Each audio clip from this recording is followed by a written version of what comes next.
Hello world of YouTube and welcome to my Deftones Reformatted Discography review. Today, I'm going to be taking a look at all 11, yes 11, primary releases in their discography. If you would like to see my extended cut where I talk a lot about my opinions on the band's sound, what really drew me to their sound, and basically just reflect on the band in general before getting into the discography, it's linked in the description. It dropped in 2020. For those who want a little bit of a sneak peek, you'll get this and all the other extended cuts that have dropped between now and the past and the future. So yeah, you're missing out on a lot with the Patreon cuts. But without further ado, let's go ahead and get started.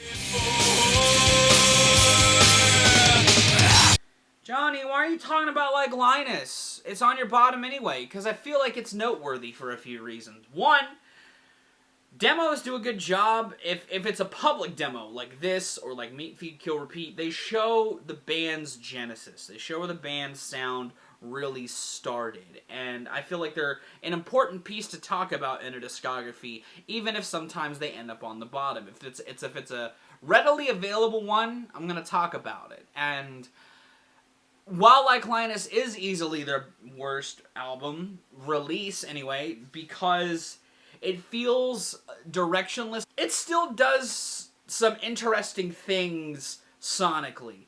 You know, Chino is the biggest interesting component on here because he hasn't found his voice yet. For those who've never listened to Like LINUS, you can tell they really liked Tool when they were starting as a band, because Chino's vocals sound very much in the lane of like a Maynard James Keenan, whether it's the tracks unique to this like LINUS or Hump, or even the versions of tracks that end up on Adrenaline, like 7 Words and Engine Number 9. His vocal style just doesn't sound like him. It's so bizarre. You know, I even talked about this in my original review. It's weird to think about how this band started with this demo that then became what they became on Adrenaline, because there are aspects of their sonic sound, of their sonic palette here, again on some of those original songs, like Hump. The guitar crunch on Hump feels very classic Deftones, or the Like LINUS tracks also still have that Deftones feel. You know, they just aren't they don't have it fully reined in yet. But they also have weird shit on here, like Answers, which is this reggae cut that feels really bizarre to hear the Deftones try to attempt. This like reggae sound that, I mean, I've heard other bands pull it off better.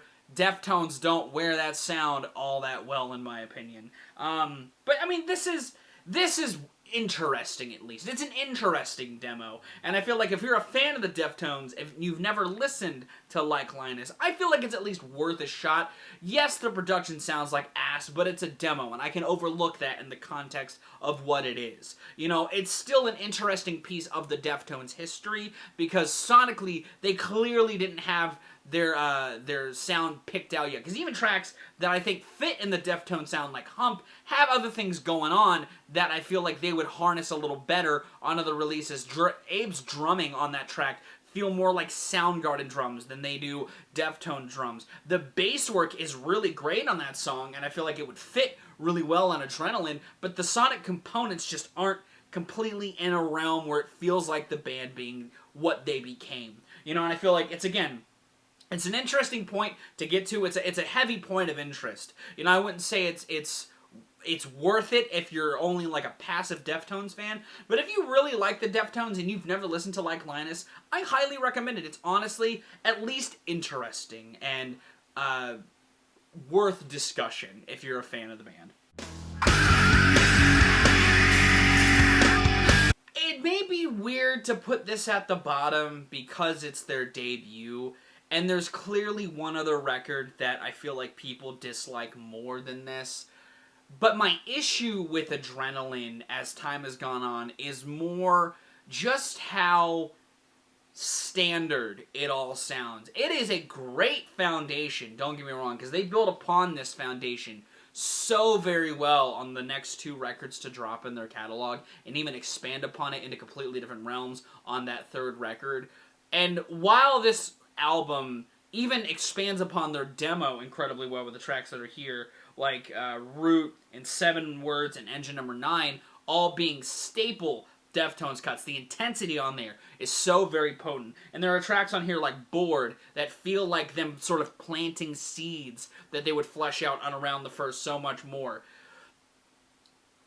It just is still the roughest sounding Deftones record production-wise. One of the reasons why I like the record above this, that others seem to maybe like less than this, the guitars just feel so raw in a way that Around the Fur does so much better. Like, so infinitely much better. This record is great. It's a good point of interest if you are getting into the band through their singles like My Own Summer and stuff like that from like their late 90s career. But I don't feel like this is, one, a great starting point, or two, a great showcasing of the band's talent. It's great, like I said, great work. It's still got a lot of great moments, and its step above like Linus is pretty considerable, given that they still have that raw sound, but they channel it better than they did on like Linus. They definitely have a little more polish. Chino actually has a voice that sounds like his own as well, but they would just build upon this so much better across the board. Again, this may be a mild take, but trust me, I have hotter takes on the horizon in this review alone. Like I said in my Patreon cut, I had a lot of hot takes on this band, so I'm just getting one out of the way. I think Adrenaline's fine, but ultimately, in my opinion, it's their weakest record by a small margin at the very least. Their weakest studio record, I should say, by a small margin at the very least.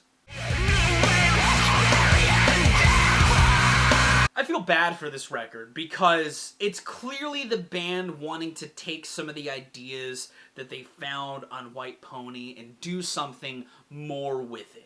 And I can respect that. And while it feels a little scattershot at points, you know, tracks like Needles and Pins and Battle Axe feel like a send-off to their 90s material a la Around the Fur because of their guitar textures and their general riff work, while tracks like Minerva and Death Blow feel like expansions on the White Pony sound, and Lucky You is just Pink Cell Phone's alpha form. There's a lot going on that's a bit too much for people, and I can understand why it's under a lot, it's at the bottom of a lot of people's rankings of Deftones' discography, because ultimately, I get that, and I agree in a lot of aspects. It feels a little too scattershot. It's not really reined in a lot of the ways that even White Pony accomplishes a lot better, for all the things I'll have to say about that. But I feel like it's at least also a good lead-in to their post-White Pony material, which I arguably, very much so arguably, like by and large a lot more than White Pony itself. You know, I like Hexagram. I think it's an incredible opener. I love Minerva. I think it's another really solid single. I think Death Blow has an incredibly haunting sound to it. And I like the send-offs to that old era, a la Needles and Pins, and especially Battle Axe. You know, I think When Girls Telephone Boys is such an incredibly heavy moment that there are moments like White Pony that try to accomplish,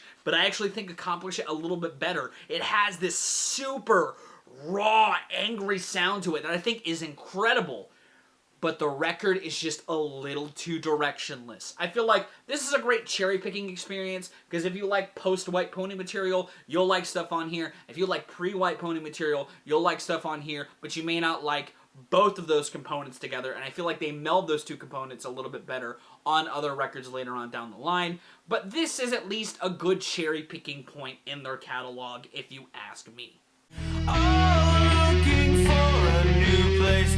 So, originally on my review of their catalog, I did a B-sides review of their B-sides collection, but I decided to substitute that for their covers compilation because there's some stuff that ends up, that was on there that ends up on here, and I more want to talk about, if I want to do like covers talk, I want to do something like this, and if I want to do like a B-sides talk, it would be more for like a D-sides or like a Call of the Mastodon, and their B-sides and rarities compilation doesn't really do either. But their covers album at least has the covers that I like mixed in with the covers that I don't like. I think that the Deftones are an interesting band to do covers because a lot of their covers very much stay in their wheelhouse sonically. They don't branch out, but that leads to some cool adaptations, like their Please, Please, Please Let Me Get What I Want cover, their Drive cover, the Chauffeur cover, which is one of my favorite cover songs of all time. I love how they reworked that riff into something so very heavy, and I like Chino's delivery on the chorus as well. Do I think everything's great? No, I don't think that the Deftones need to do Simple Man at all. I think it's a cover that they can leave off the cutting room floor completely. And there's other stuff on here that I think just kind of tries to do something Deftones-ish, but doesn't pull it off completely well. Like their Savory cover, I think is a little bland, if I'm being honest. And I think Sleepwalk also doesn't need to exist for the same reason that their Simple Man cover does. It's a cool point of interest if you like the Deftones and you want to hear how they sound as a cover band, because while they coat everything in their moody textures, I feel like sometimes they pull it off pretty well.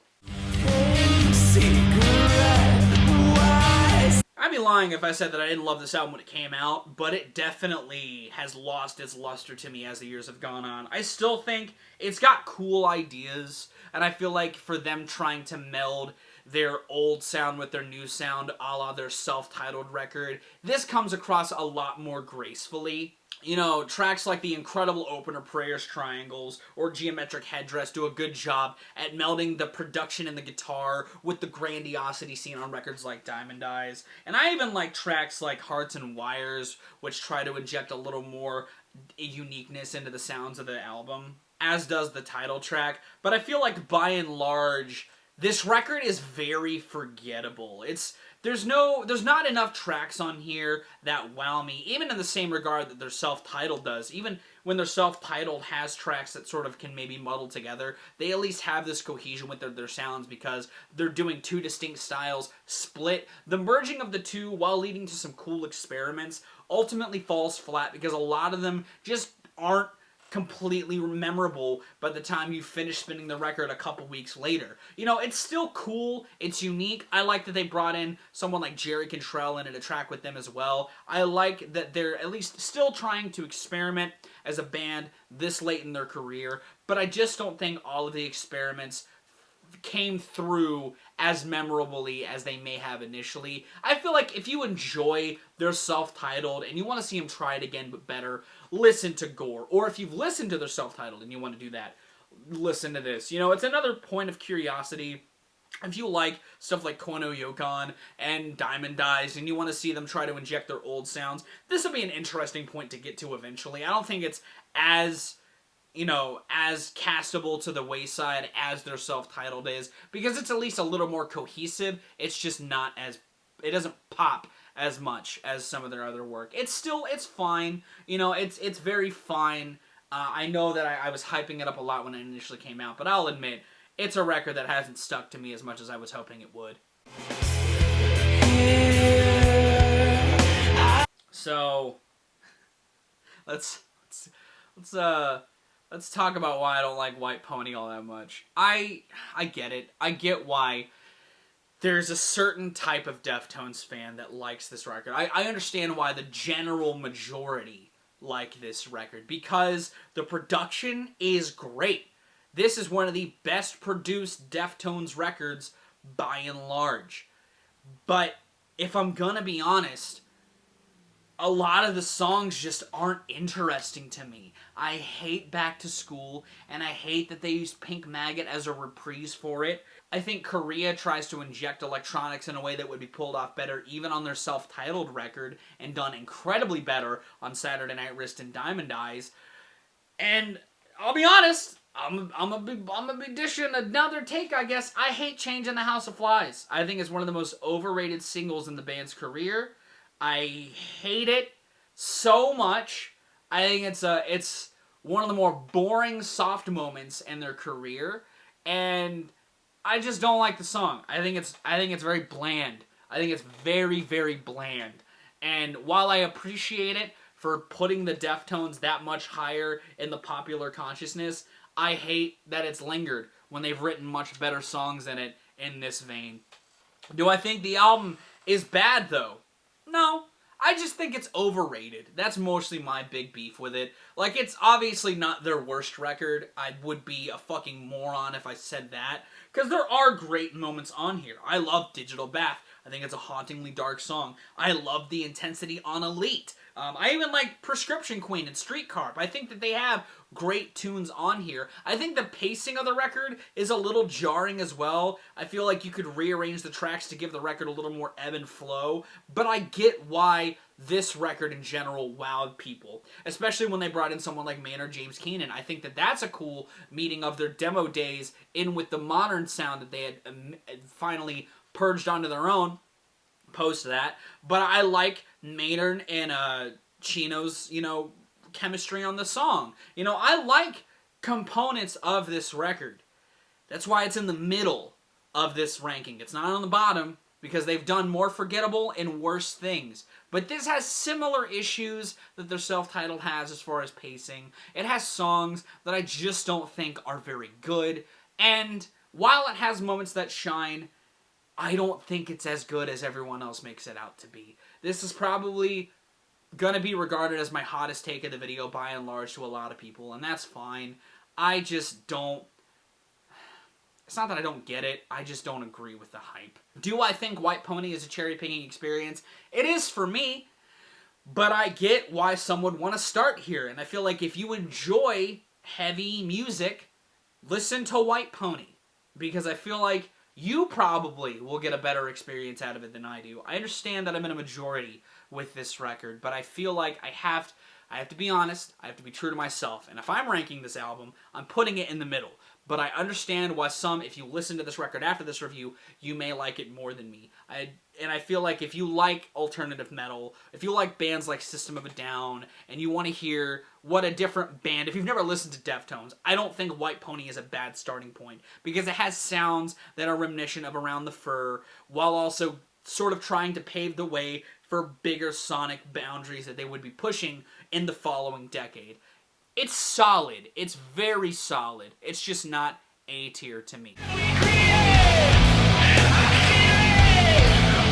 This is going to sound even especially more damning given I put their newest record right above it. I love the intensity on this new record, man. I think that the use of more strings on a guitar suit the band very well, and they get heavier in a way that I think works. Do I still think the title track isn't all that great? Yeah, but I think that the moments that do pop a lot more than they do on the record I was just talking about. Whether it's the incredible opener Genesis, the moments of a lot more ambient melody like on Ceremony, or tracks that really call back to their old sound, like Radiant City or Link is Dead. I like this record a lot. I think it's great. It's a good way of subtly evolving the band's sound and toying with other elements that they may have failed on previous records. Not necessarily saying that electronics have always been a rough patch for this band, but I feel like they weave really well in the aesthetic that they were going for on here, and I love the general tone of this project. I think it holds up pretty well. Again, it may be another Gore where a couple years down the line, I'll be forgetting a lot of what this record has to offer, but I feel like for a band that was trying to experiment, OHMS did it a lot better than Gore. Do I like it as much as some of the other stuff they've done in the last decade? Obviously not, but I feel like it stuck the landing a lot better for a band that was trying to experiment, and I feel like a lot of the ambience actually helped them this time around. And I think that it's a quality record, and seeing as how the producer of White Pony also did this, I feel like that the ideas that they were doing were helped by the production more than they were on White Pony. Now, as far as where I'd recommend OHMS, honestly, I feel like if you enjoy stuff that they're doing on like Kono Yokon or even Saturday Night Wrist, I would listen to OHMS. Maybe that's why I like this record so much. If you couldn't tell by the fact that I haven't gotten to it yet, I really enjoy those two records. And I like that they're continuing to experiment in ways to make shoegazy, ambient, heavy guitar sounds work differently for them. And I feel like if you like those records, you'll enjoy aspects of this project. If not for the sheer intensity in Chino's voice, the sheer intensity in the guitars. They are truly gargantuan on this project, and I feel like if you like that, I would listen to this record. It's a good stepping stone point to get to. Maybe don't start here, but definitely get to it eventually. I feel like it's very much worth your time for a lot of the reasons that I talked about in my listening log review and right here. Yeah, I really like that 3-album run this much. I think Around the Fur is incredible. And even when I initially reviewed this record, I thought it was super impressive to see how they took the sounds on Adrenaline and made them that much bigger. They even dip into toying with that shoegazy aesthetic and making it work for their very own style of metal that they were crafting on tracks like Be Quiet and Drive, a track with our gargantuan hook that has this huge emotional potency to it. It's a track that I still keep on heavy, ready rotation when I'm spinning this band. And I feel like tracks like Lotion and Mascara also accomplish that same sound, but even tracks like Mascara do what they were trying to do on like LINUS, that whole alt-rock in the metal realm sound, incredibly well. But I also love the potent intensity and the sheer rawness that coats a lot of the heavy moments on this record, like My Own Shover, like My Own Summer, like My Own Summer, Shove It, or the title track, or Rickets. You know, I feel like this record does a great job at balancing both of those sounds incredibly well while keeping it under this very early Deftones sounding aesthetic that they would still inject on records like White Pony and their self-titled and on Gore, but it feels so very unique on Around the Fur, even to this day. If you look at the landscape of alt metal, very few records I feel like sound like this and accomplish it so very well. Even stuff like Soulfly, which, you know, Max Cavalera is on this record on a guest feature, he could not capture the same aesthetic that the Deftones were going for on this project. As much as he may have wanted to do that while melding it with his own brand of heaviness, they're just in their own lane. I love Stephen Carpenter's guitars on this project. I feel like they have this great wetness that feels very different than a lot of shoegaze. It's not buried in this sort of hazy dreariness. It's very much just drenched in this aquatic potency sonically that I feel like they knock out of the park and accomplishes a great balancing of the heavy and soft moments to great effect. The guitars, you know, pair with that sound incredibly well, whether they're going in either of those directions. And I feel like if you like, again, heavy music in general, if you're a fan of bands like Korn or, again, System of a Down, if you're not starting with White Pony because you're watching my review and you want to hear something that I think is a little tighter than White Pony, I would listen to Around the Fur. It doesn't have as many singles as White Pony did, but I feel like it comes across a lot better on this project than White Pony did. You know, I feel like that heaviness is a lot heavier because of how raw this sounds, because of how the guitars sound, and how the drums punch amidst that haziness. It works and melds together so incredibly well. Chino's voice, whether he's soaring or screaming, he suits the guitars so very well. And I feel like while it's a very guitar-driven record, as a result of that, it works because of what the band is trying to accomplish sonically. You know, all the elements do. They all fall into place so incredibly well. And I feel like if you're not starting with White Pony, I would start with this record because it's again, a good starting point. It's going to get you into the identity of the Deftones sonically while also giving you room to explore the more spacious sounds that they would explore from this point forward in their career without, you know, being foreign to those ideas when they crop up on records like that I've already mentioned. You know, it's definitely of its own ilk, but I feel like that alone is a testament to how unique this record sounds, and I feel like it again, still to this day, just hits me in a way that none of the rest of their catalog does. Even if I like other records more, this sits in its own pocket in a way that I can definitely wholly respect personally. You know, it's not that I forget I love this record this much, but when I was sitting down to rank their discography and I was revisiting it again, I found myself kept coming back to Koi no Yokon. And I loved this record a lot when it came out. I gave it high praise when it dropped because I do think it's great, but I always forget how much I really love this record until I throw it on and I become addicted to it for a couple of months' time. While I've been spinning their whole discography, even the records I like more than this, I haven't been spinning as much as Koi no Yokon. It's such an immediately re-listenable project in the band's catalog. You know, and maybe it's because it melds the two records above this sound so perfectly well, but it really does do that, and I feel like the complaints that I had originally felt really shallow in hindsight, because I do love a lot of the pacing of this record. I love Swerve City. I love the hook of that song, and I feel like out of all of their records, it has one of the best opening tracks. I love Hole in the Earth, I love My Own Summer, and I love the title track on Diamond Eyes. But I feel like this might be one of their best opening tracks. And I feel like it bleeds really well into the more mid-tempo sort of expansion on White Pony sound that Romantic Dreams has, while also doubling down on that beefiness.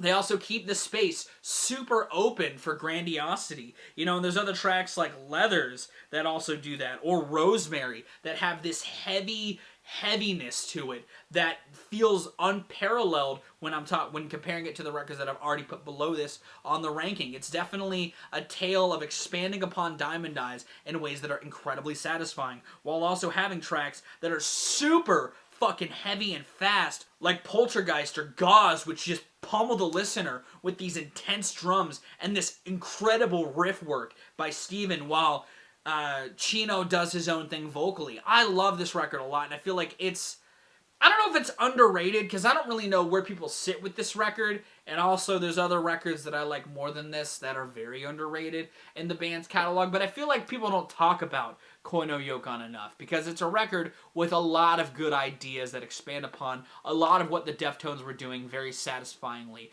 Do I think it's the best? No, but I definitely feel like if you like Diamond Eyes, or you like if you like Diamond Eyes or Koi no Yokan, you should listen to Koi no Yokan. I feel like if you like Diamond Eyes, or you like Saturday Night Wrist, or if you even like White Pony, listen to this record. It's a great stepping stone record, similarly to some of the other ones I've talked about before already. You know, I like the sounds on this. I think that it accomplishes itself very well in a similar way to OHMS, but it feels very in line with more of the Deftones sound. And I feel like if you don't want to necessarily hear the Deftones experiment with their foundations in a way that's more out there like OHMS, listen to Koi no Yokan before you dip into OHMS, because it has moments that feel very in line with the Deftones sound. Again, tracks like Poltergeist feel like a heavier version of Rats, Rats, Rats, you know, and again, the opener Swerve City has the same kind of airiness and catchiness that they would do on a record like Saturday Night Wrist or White Pony, but in a very Diamond Eyes sort of way. They're just taking the sonic foundation of Diamond Eyes and experimenting with it more in very Deftones ways. I think it's great. I think it's, again, an incredibly re-listenable record. I feel like out of the whole discography, it's a record that I will immediately respin first before I will a record like Diamond Eyes or Saturday Night Wrist, which are obviously the two above this. You know, even when they're experimenting with longer song lengths on here, they don't feel monotonous. They feel like they're adding to this atmosphere that just culminates to an incredible climax, regardless of the sound, whether it's soft or loud. And I feel like Chino, as well, just vocally delivers on a next level in some moments on this record. You know, Goon Squad, that is so fucking heavy and crushing. It's incredible. And again, just so good. I love gushing about Koi no Yokan, and I love recommending it to people. So I highly recommend you check it out. When I first heard Rocket Skates, I was already sold on Diamond Eyes. It felt like the band re-energized. You know, I love the riff work on that, and I feel like it sets a good precedent for the guitar sound of it, because it's razor sharp in a way that feels very classic, but it's a little beefier than even White Pony was aiming for. And if you look at that paired with stuff like the title track, or Command Control, or Risk, or even a track like You've Seen the Butcher, which is a little more of a slow tempo swing bass jam, it still has this immenseness to it that I feel like crushes the stratosphere with how heavy it is. And the band took a lot of that spaciousness that was on Saturday Night Wrist and just did a good job at making it sound even heavier, because the softer moments on here are no slouch either. Whether it's tracks that are more trying to just aim for shoegazy softness while keeping that guitar denseness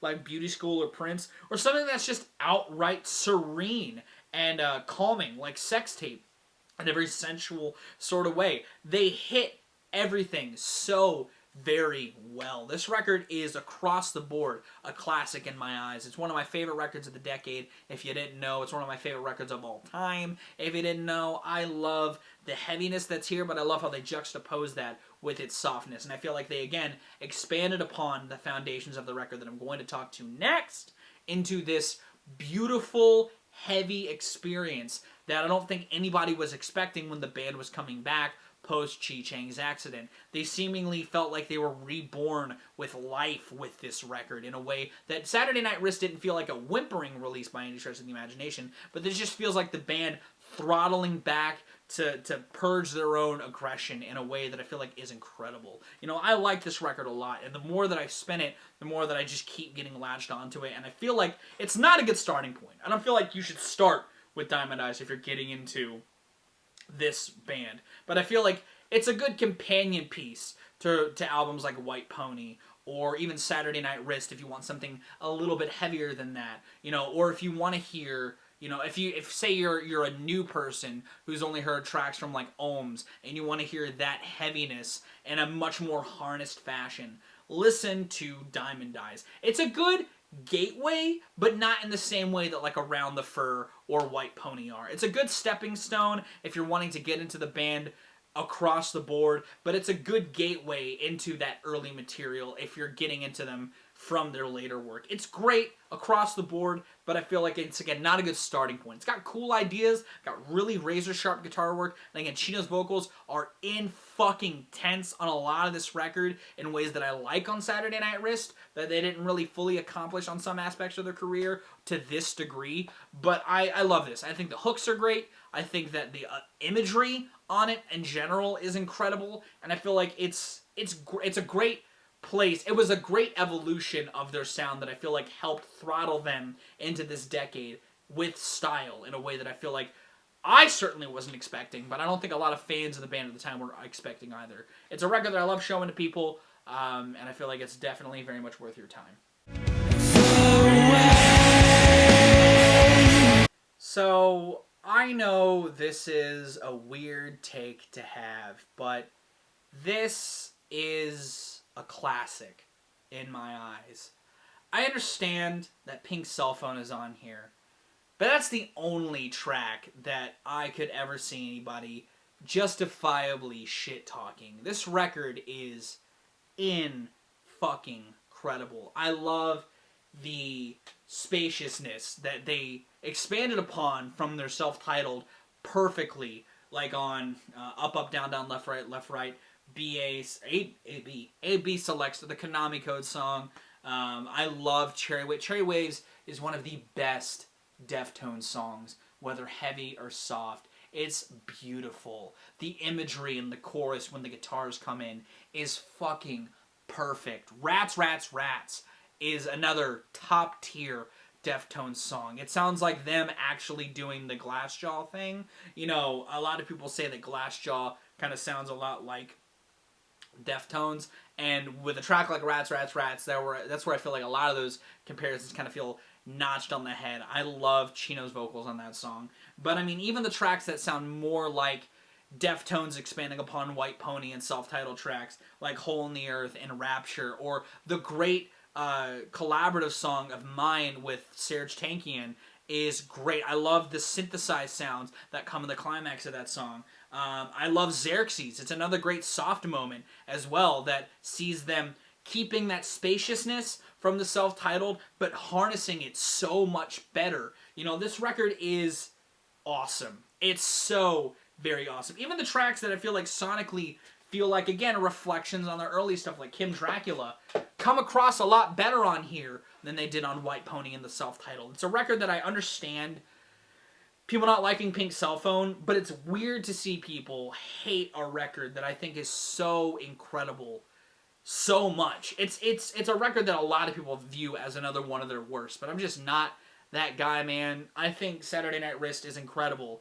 and I feel like if you've, again, listened to records like Koino Yokon or Diamond Eyes after listening to White Pony, I would listen to Saturday Night Wrist. It's a perfect melding of the shoegaze aesthetic with that heaviness in some ways that I feel like are very different than they were doing on White Pony and on Diamond Eyes, if you consider how heavy the guitars on Diamond Eyes and Kono Yokon sound. But those records seemingly jump off of the sounds from this album, and I feel like do it just as well. This foundation is a great foundation in the same way that Adrenaline is, but it's a great record on top of that. The production is top notch. Again, those synthesizers when they creep in on the Konami Code song is just perfect. It's a great mood setter. And yeah, I love this record, man. I really do. And again, they tease that cosmic imagery on this record that they would again